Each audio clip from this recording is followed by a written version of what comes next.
I'm Jeremy. I am the marketing director of Generation Vegan, global nonprofit. I've been vegan now for about 9 years. I think it's 9 years. 2014. Yeah, it's 2014.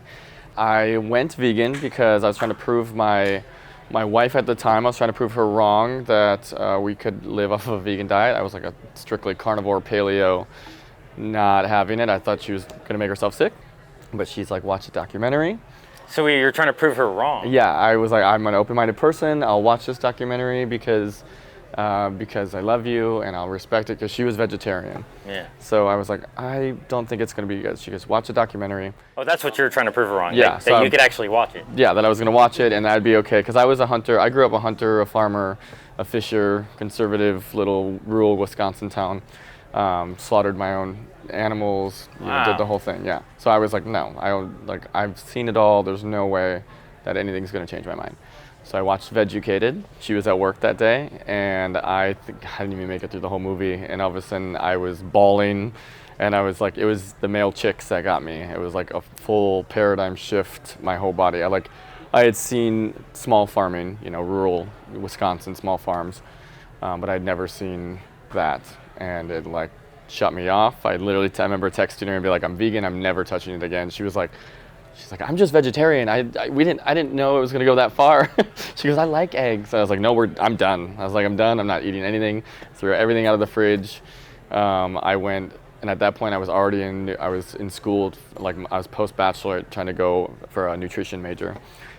Thinking that was gonna be a meat-based paleo caveman diet thing, and instead I went into I was going to go like naturopathic doctor. I was going to do the vegan route, and it changed everything. And then Did she go vegan?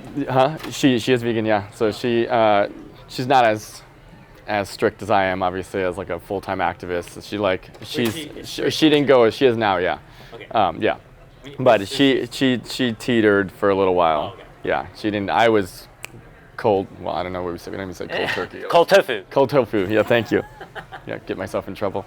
Yeah, I was done, and that was never looked back. Wow. Went full in, for me it was nice because I was already basically obsessed with nutrition, so I just pivoted and looked at the plant-based side of it, and I had a lot of fun. I learned a lot of stuff, and then I took a left turn and went to the marketing world, and that took off, and I got into. Now I'm, the marketing director for a vegan nonprofit. So, Cool. What changed physiologically, mentally, or emotionally? Anything? Yeah, I would say, so I had actually kicked dairy 2 years prior to that, because I found out I was severely allergic to dairy, which is because I'm not a baby cow. And no doctor had ever said it, but I basically didn't breathe out of my nose until I was like 22 years old. Like, I just thought that was normal life. I always had headaches, I had acne.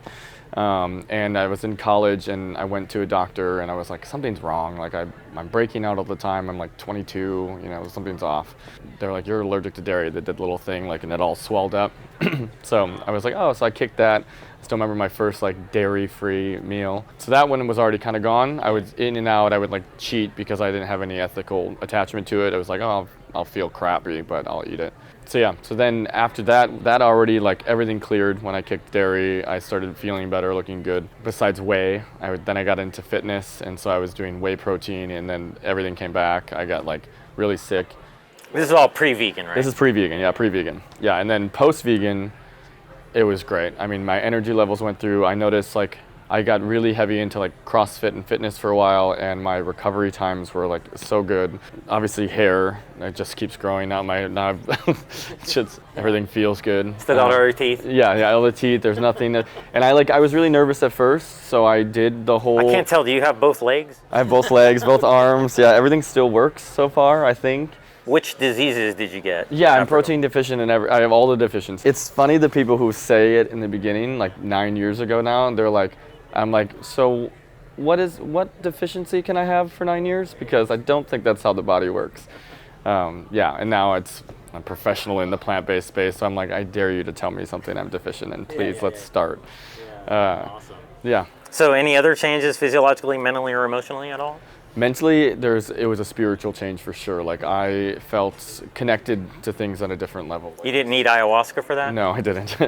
No, I mean, not opposed, but maybe that's the next level. But no, yeah, it was like, you don't feel like food coma stops becoming a thing. I remember always feeling so sluggish and tired after eating.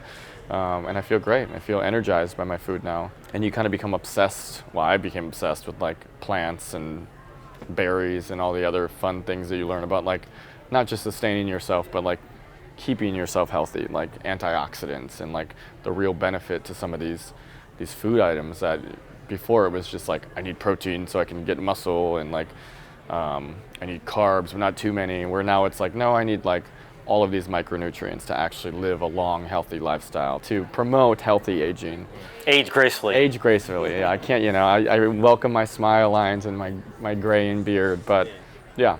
Yeah, I mean, you don't micromanage your nutrients though, right? You just eat whole foods? Yeah, I just eat whole foods. Awesome. Yeah, and it's so much easier. You just eat. I just eat. Yeah.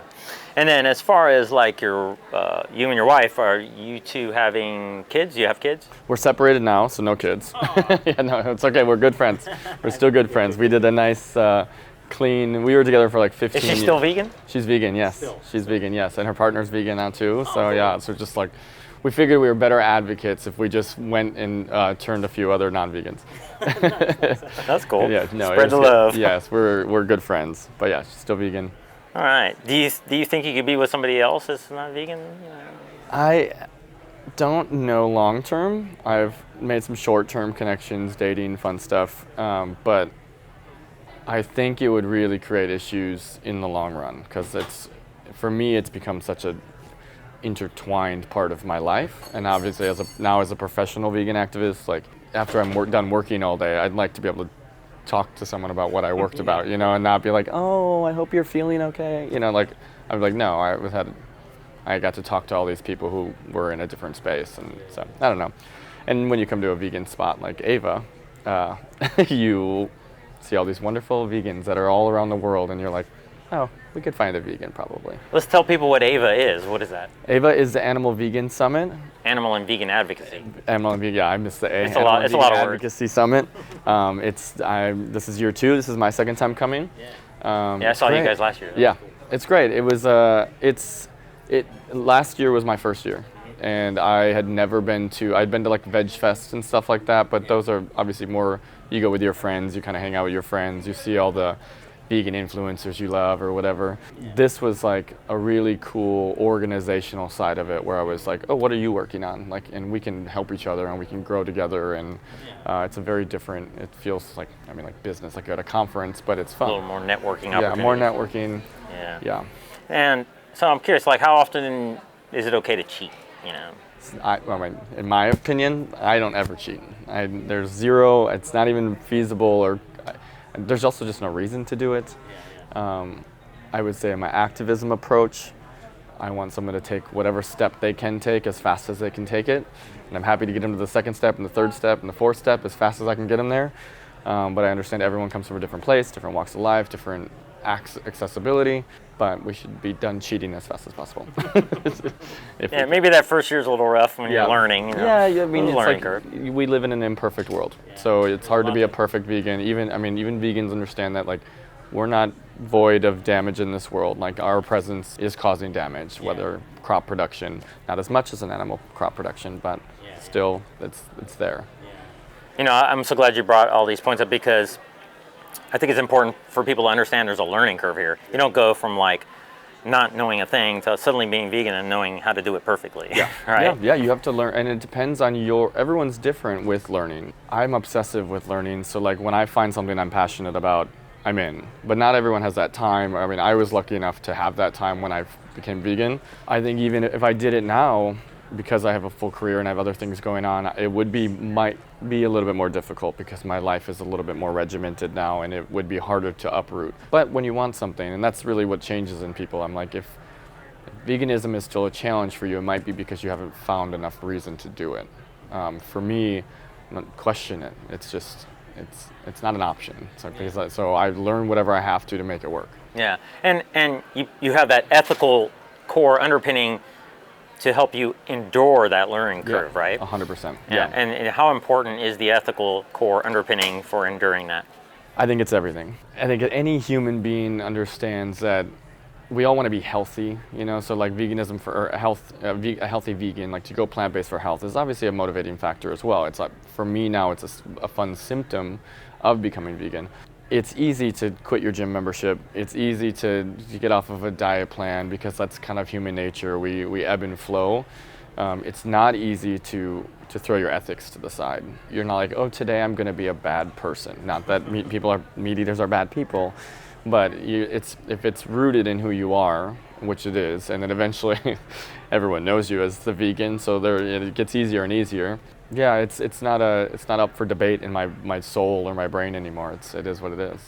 Do you include humans in the equation of compassion when it comes to your veganism? Absolutely, yeah. And I thankfully work for a beautiful program, GenV, which humanity and people is a huge portion of it, and it really stemmed, especially from the COVID pandemic, like getting on the ground and doing food aid and seeing that like it's really easy to preach one thing or to say one thing about veganism, but then to be and experience the real struggles of people who are also animals and the ones who are making the decisions in the first place. Like, you have to come from a place of empathy at a minimum, and understanding, and like this is where they're at, and I can impose what I want to, and go to a dogmatic belief if I want to, but there is a real reality for some people, and when choice is not a factor in some of what people eat, you have to take that into consideration. So, and I mean, that aside, the production of animal agriculture is horrible for marginalized communities around the world. We work with teams in Brazil, like to see firsthand the devastation that happens to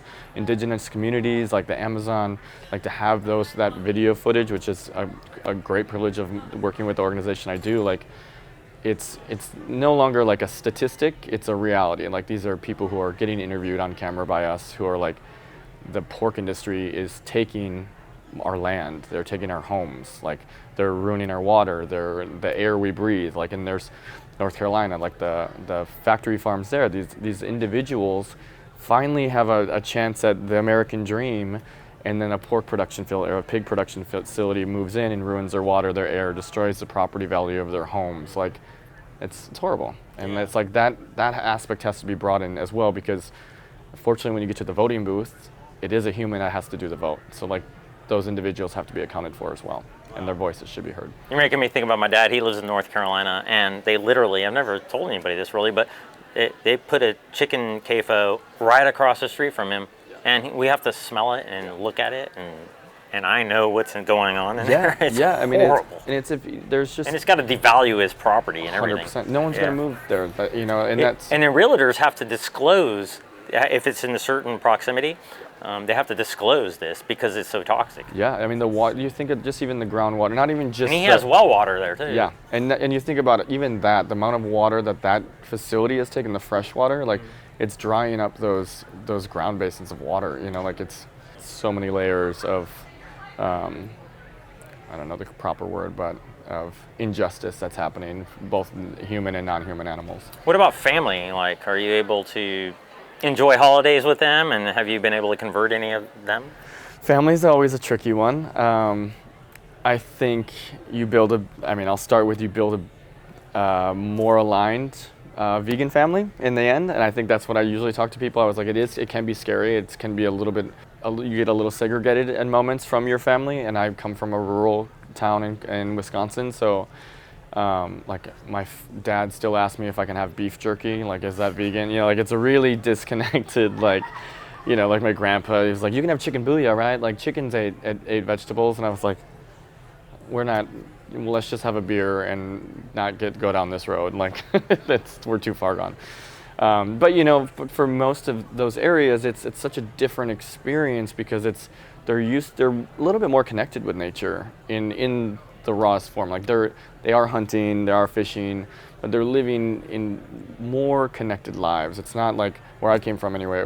These were small farms. My family grew up as small farmers. They were connected in their way to animals and the husbandry of animals, and like, not saying I condone it, but it's hard for them to even get to the point of why I would choose veganism, because that was like okay for them. So yeah, there are those moments. I've now just started bringing stuff. Like, I show them that there's different options, and especially like in the Midwest, health is it's rough. Like, they're eating really bad foods. They're eating deep fried animal products. So it's like, when you go there, like when my ex-wife and I would go visit, we would literally get sick because we were like, we'd be eating healthy plant-based foods, even if it was like vegan chicken, which isn't like the most healthiest option. When we got there, it was like living off of iceberg lettuce and like being like, it was painful. They don't have access to they have access, but it hasn't become a culture norm to have access to good salads at the local pub and all the other places they hang out. So it has been a point of, I don't want to say contention, but I typically either just eat before I go, and because it also is like, as a professional activist at this point, you start to know who your demographic is, like who's going to make a step and who wants to. And typically they just approach you with that information when they learn, from a family step. Disruptive activism doesn't work in my family personally. It just creates issues. And so if I want to continue doing traditions like Christmas and things like that, I bring my own food, I show them options, I eat a little bit before I go. Excellent. Yeah, and share a drink with them, and they just ignore it. Yeah. As far as like their livelihood is at stake here also, right? No pun intended with that. I've had to change career paths multiple times through my life, at least 4 or 5 times. Yeah. I mean, is it practical for us to expect them to? Yeah, I mean, I think there's a lot of different things that go into that, and I can't speak in an economical level. I don't have that, it's such a foundation where, like a lot of these landowners, they have so much land, and so like their animal husbandry was part of, what they passed on from generation to generation. But like you said, most of my family now, my current, like my mom, dad, immediate, has moved on even from farming. Like their parents are farmers, but they've moved into different careers.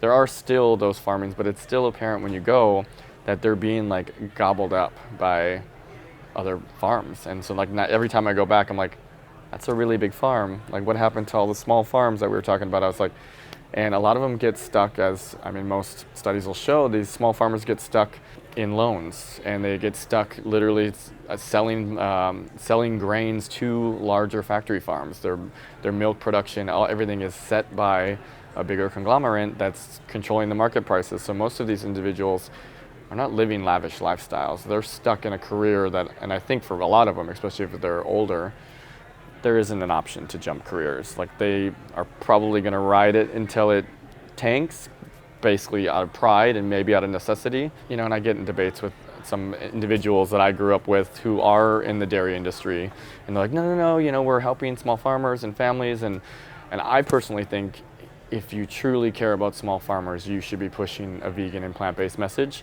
because it helps farmers and small farmers, especially who do own the land, to take back control a little bit of an industry that's dominated by conglomerates and who are, basically forcing farmers to grow feed for factory farmed animals. Yeah. I just met somebody who lives in North Carolina, where I'm currently based, and they had Transformation shirt on, and he had a farm and he transformed it, and I'm excited to go meet him. And such a great name, Transformed. Yeah. So good. I can't wait to meet him and do a tour. And he's not too far from Flow Farms, which is a veganic farm in Pinehurst. I guess there's always that option too, right? And there's a lot of companies that are now active, or organizations actively working for that, because at the core, I think a farmer wants to be good to the land. They want to be good to the people. Like it's a really, I think, in a homegrown kind of way, they're not trying to be bad people, So it's like, but if you can show them a different way that's more sustainable, that is more lucrative even for them, I think that's what's happening a lot. Like they're going to soy farming, they're going to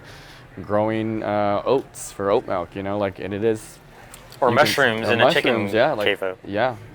You ever thought about or wished you could have been raised vegan?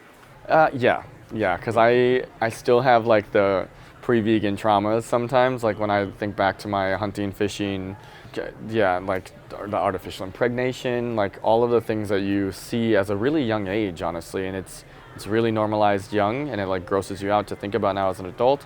Yeah, I do, and it's a bummer that you have to like think about those moments, but there's no better time to do it than now, so it is what it is. Prior to going vegan, did you ever think, there's no way I could do that? Absolutely, like the day before, like the day of, because I had told my ex-wife that I was definitely not. I was only watching it out of spite, that I was going to be right. I was very convicted that I was going to win that argument. Any other times?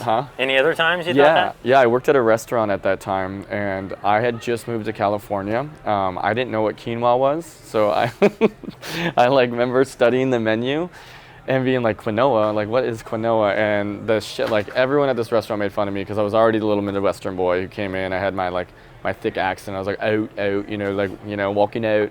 I can't even do it now. I have too many accents. But they all made fun of me already. So then I'm like looking at charcuterie. That was the first time I saw the word charcuterie. I don't even know what that is. It's like the board, the meat and cheese boards. Oh, gross. Yeah. So it was like the restaurant was way above my social standard at that point. So when I walked in, like there was V's on the menu and stuff, like this is a vegetarian, this is a vegan option. And I was like, I didn't even know what vegan was until that point. And I was like, ugh, why would someone not eat meat? Like there was like so many meat dishes on this restaurant. And yeah, so I was already definitely not going to happen. I still have a friend who makes fun of me about it. He's like, remember when you weren't going to be a vegetarian? Now you're like a global vegan activist. He's like, I was like, which is semi-annoying because I was like this rural little Midwestern boy, and I wasn't going to become California. And I get there, and in like a year, I'm vegan. My hair is long. I was like, dang it, they got me. Well, I mean, so there's hope for people that seem like they're the least likely, right? Yes. So maybe even your some of those people that you were saying you just drink a beer with them. Well, maybe there's still hope there, right? There is, and I think there has to be an inquisitive option. You can't force things on people, and that's the thing. And it's like we joke, when we're on their English channels, we joke a lot as a team because someone will be like, "Oh, I could never be vegan." I'm like, "Oh, it sounds like you're almost there then." Because like all of us, like, I'm like, "Oh, you're in stage 2," and they're like, "What?" And they get really upset. I was like, "Oh yeah, we've all said 2.5. That. You're almost there." The fact that you're on a vegan page making that comment means you're already thinking about it. So it's always the people who tend to get really passionate about me or with me about it, and they're like, I would never. I'm like, looks like we have a conversation coming our way soon. And I have had people to this day come back and be like, will you send me like a meal plan? Like I saw something, I think I just need to try it. And I'm like, yes. And so I have my list of things I just send to people now. I'm like, cool. Yeah. Nice. You have to send me that list, and I'll link to it or something. Yeah, GenV. We have all free resources. Oh, cool. Yeah. Let's talk about that real quick. What is that all about? Yeah. So GenV started as it was kind of a one-off campaign. We started as $1 Million Vegan. We like a subsidiary of Veganuary. We did a challenge to the Pope was our first one. This was before I started with them, to go vegan for Lent. And in exchange, we would do $1 million to charity. He gave us his blessings, but he turned us down. But it created a real big buzz all over the world. It was a really powerful campaign. I think our reach was like 100 million. We were 1,000 different write-ups about it. So the organization continued because it was just kind of going to be like a project. The next one that they did was Trump. That was a little bit more of an intense, divisive campaign, to put it lightly. That one also, we made it in a book. His secretary wrote a book about him, and saying Donald shut down $1 million for charity because he said he would lose too many brain cells on a vegan diet, which created really great content because we could be like, how many brain cells could you have left? But so that was good. And so then we transitioned. When the pandemic happened, it didn't feel appropriate to offer $1 million just in general to charity. We're like charity at an off chance. I was like, we have to put this money to use. So our investors and director team was like, let's do food aid. So we got on.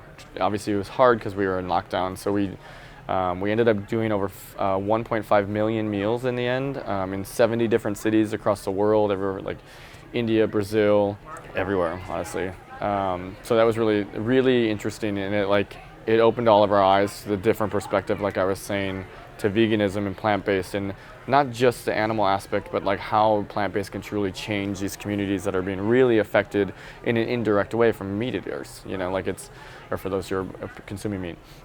So that getting on the ground and being with those individuals and hearing those stories, like being in Mexico in the Mayan communities and hearing a story from someone, a Mayan, which is not a story that you hear very much in the mainstream vegan movement, opened up the opportunity that we're like, we need to get more localized content in the globe, whereas a lot of content in the vegan movement has been in English, and then our team was translating it. We're like, we need to get these stories told in reverse, honestly. Like there is some really big impact in places like Brazil where the deforestation is happening. So that's where our focus changed. And then We also rebranded to Generation Vegan because $1 Million Vegan doesn't really make sense in any other language. And we wanted to be a more intersectional, inclusive approach. We're bringing in another, kind of uniting other social justice movements to this idea that the next generation is a vegan generation. It's a little bit more inclusive. We're anti-cruelty, and no matter who it is, we're anti-oppression. We do it together, and we create some change. So that's kind of been really fun and really exciting. We've made a bunch of beautiful connections all over the world, and it's been great. Yeah, and how do we find out more about that? Is there a URL? Yes, we're everywhere. GenV.org is our URL. We are in English, Spanish, Brazilian Portuguese, Hindi, Italian, French. We have vegan challenges in all of those languages. We are working on Arabic at the moment, so they're all free. Everything we offer is free. We have activist resources as well, like if someone's looking to get more active and they want to kind of see where their next step is, we help them with that, and we do. Yeah, that's our main. Nice. And is there any success stories in particular you might like to share? Success stories. In my time, so I've been with GenV for 3 or 4 years now, 3 years. I'm clearly great with time. Oh, brain cells. Yeah, brain cells, yeah, there they go. Sorry, B12 deficiency. There's so many. So the rebrand was huge for us. That's to rebrand in 6 languages is intense. We had a lot of content. But we've had some really great connections made in the last few years, like our Brazilian team just connected with Luisa Mel and Xuxa, which are 2 huge influential individuals who have been doing in a week we're getting 12,000 people a week to sign up for vegan challenges in Brazil. I would say our content has looked if you check us out on all of our platforms, the content is it's fun. It's we have everything from drag queens in Brazil and England, just giving really fun, unique perspectives and, bringing a little bit of humor to the movement. We just, again, in Brazil, we filmed a music video with Layla Black. And so it's on Spotify. My Portuguese isn't great. Sentient, sorry, Layla. Sentient. I need to practice my Portuguese. But yeah, it's great. So it's produced with Layla. So we've had a lot of different ones. But as far as a success story where you maybe helped somebody go vegan and maybe you didn't expect it or anything like that? There's a few.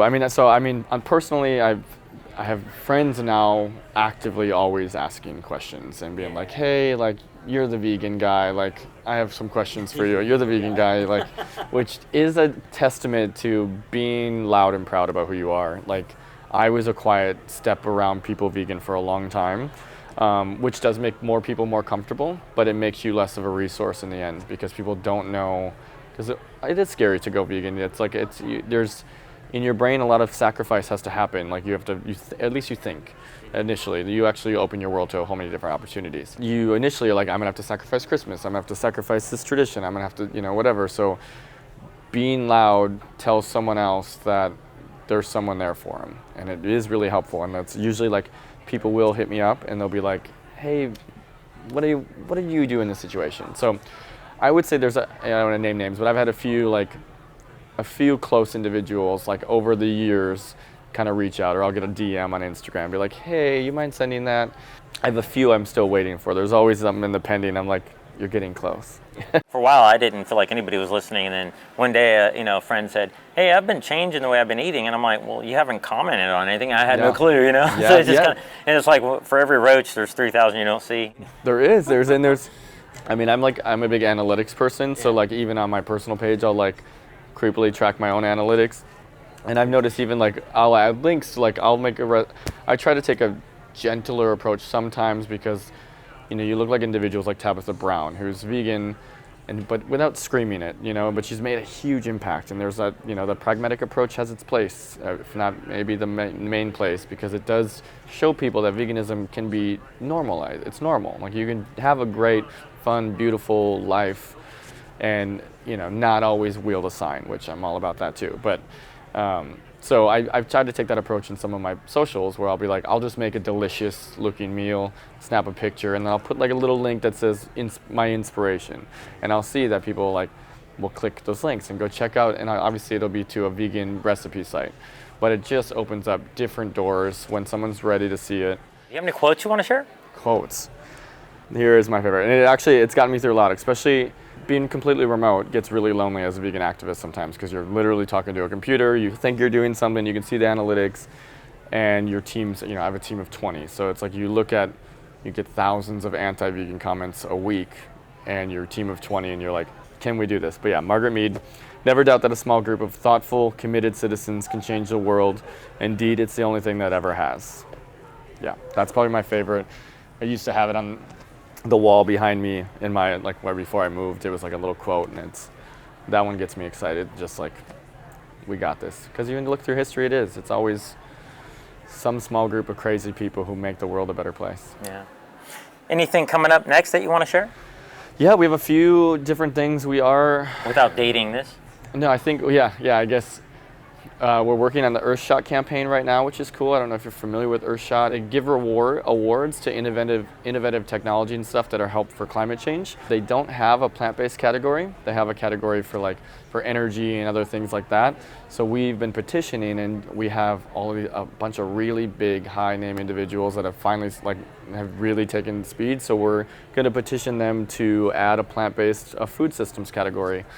Because obviously anyone who's in this space knows how impactful that is onto the environment. And so we're hoping that should get on. This year, the drawings the nominees are already chosen, but for next year, it should be a really big campaign, and it does usually get a lot of global attention. So we're kind of working on that right now. Other than that, we're kind of we have a couple documentaries. We're working on a document series that we're traveling around right now. That's all I can say on that one. Yeah, that should be like Netflix style. There's another documentary that we'll be supporting shortly. The filmmaker's also running around this weekend, but I also can't say too much on that one. Well, maybe you can help me with mine. Yeah, there we go. We'll connect you to the right people. Yeah. So what's an ideal day of eating look like for you? When I'm really focused, I'll do meal prep, and I'll have a nice, very healthy lifestyle, and I'll do all the gym stuff. But for the most part, I'm basic with my eating. I'm a big fan of bowls, so I love Mexican food, I love Asian food. So rice, beans, tofu, lentils. I also like Indian food, so I'll do a big bulk of curry. I always do a smoothie in the morning.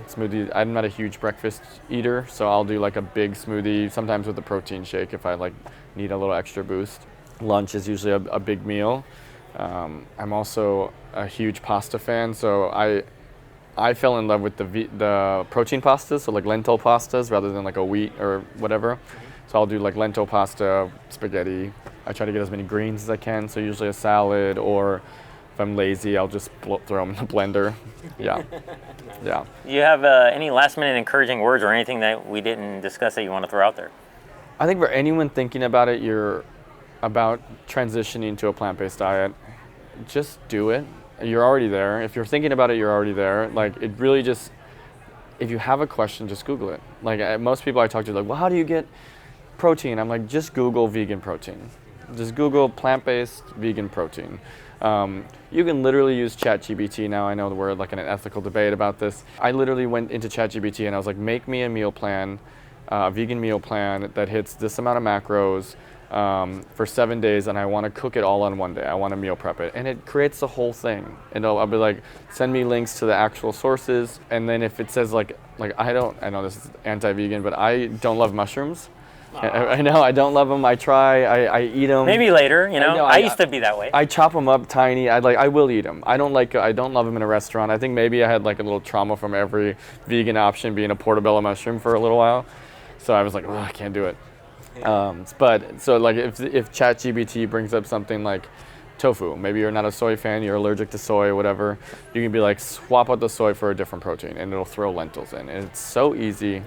And then you can be make me a shopping list. So you literally took all the thought out of it. But there's vegan resources again like us and all over the internet that are just here's a 7-day meal plan, and just go with it. You got any ideas on why people might, occasionally somebody might say they're no longer vegan? Well, there's two sides of the story, I guess. I don't think you ever were a vegan. Yeah. I think you experimented with a plant-based diet, which vegans love.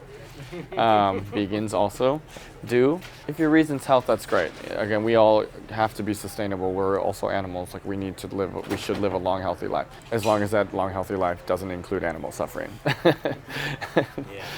Everything else is irrelevant.